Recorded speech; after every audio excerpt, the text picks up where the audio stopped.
all my life I worked in the food industry, the milk industry.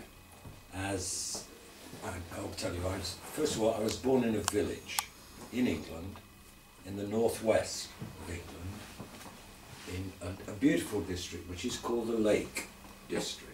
It's farming and lakes and mountains. It is very beautiful. I went to the village school in my birthplace, Bowness, in the Lake District, and then I went to school in Manchester to what's called the grammar school. After school, I studied reasonably hard, but I played even harder because I was a very active sportsman, especially football, especially cricket, and later golf. But I managed to pass my exams with great difficulty, and I went to university. I went to Birmingham University for 3 years to do my first degree. I graduated in biochemistry originally. After Birmingham, where again I played a lot of football and cricket and managed to just get through my exams by studying hard for the last 2 weeks of the year, I went to Cambridge University to do a PhD. So while I was at Cambridge, and my home incidentally is near to Cambridge, although I lived for 9 months a year here in Samara. While I was at Cambridge, my professor was given a new post in the Imperial College of Science and Technology in London, which was then part of London University. It's now a university in its own right. And he took his 4 PhD students with him, and I was one of them.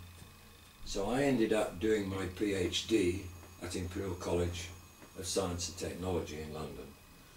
And then I taught in the university as a junior lecturer in the microbiology department for 2 years before I decided that I didn't want to be in university anymore. I was bored with university. So I joined industry. I got a job in industry with Unilever, which is it's the 5th largest company in the world, Unilever. You probably don't know it, but you know Calvé, you know Elizabeth Schwarzkopf, you know Persol, you know Daz. They also have a very big milk products division, and I worked in the milk products division as a biochemist, a microbiologist. After 7 years, I left Unilever to join England's 2nd largest dairy company, who I worked for 20 years for, and I was technical director of Express, which enabled me to manage 130 something staff in the department, biochemists, microbiologists, engineers, process plant technologists, and also do a lot of travelling. So I travelled a lot with Express. In fact, 7 times I went around the world, and I'm not an astronaut or a cosmonaut, okay? In 1989, it was a very bad year for me, 1989, because my wife and I got divorced. Also, my company, Express Dairies, was sold to a bigger company, Scotland.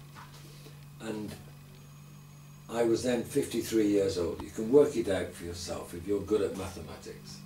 Okay? And it's very difficult to find a job when you're 53 years old. So I was lucky because I'd been in the milk industry for 30 years virtually, and a lot of people knew me. So a friend who worked in Rome in the United Nations Food and Agriculture Organization rang me and said, we would like to offer you a consulting job in Basutu land. Where is Basutu land? It is in Africa.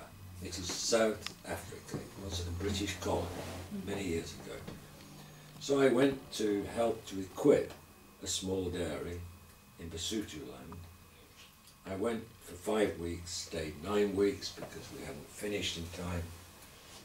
And I came back and all my children had grown up, gone to university. I lived by myself. And in England, the post is delivered through the door, not into a box. The postman puts the letters through the door. I came back and there was a pile of letters behind the door, including a telegram. Might be interesting. So I opened the telegram and it was 2 weeks old. I'd been away for 9 weeks.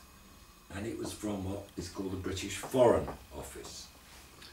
The British Foreign Office is more famous. It's the government department for foreign policy. But it's more famous for James Bond activities and things like this. But I'm not James Bond and I'm not a spion, okay? It was a telegram from the Foreign Office asking if I would come to see them urgently.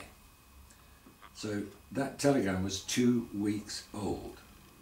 And I thought, well, it can't be urgent, it's 2 weeks old. So I looked at it, read it, can you please call me urgently? So I rang and a lady answered the phone and said, why did you not call earlier? And I'd just flown back from South Africa, 12 hours of flying. I was very tired. It was morning when I arrived home. And I said, well, I've been away. I'm sorry I didn't call earlier. I've been away for 9 weeks.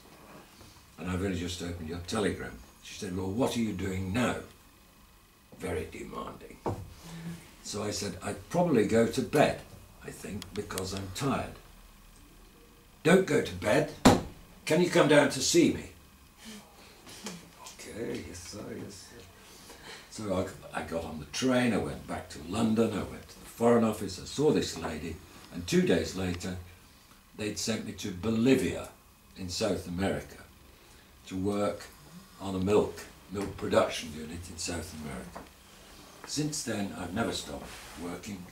I've worked in many regions of Russia, all the stands apart from Uzbekistan, many regions of Europe as well, and several times again in South America and in the Middle East.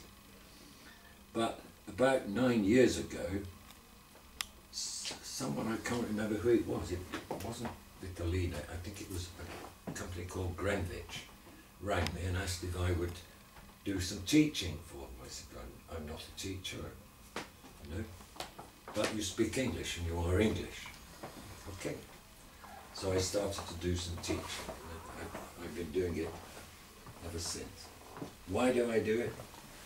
Because I love my work. Every day of my life, in teaching, as a boy, working in industry, was different.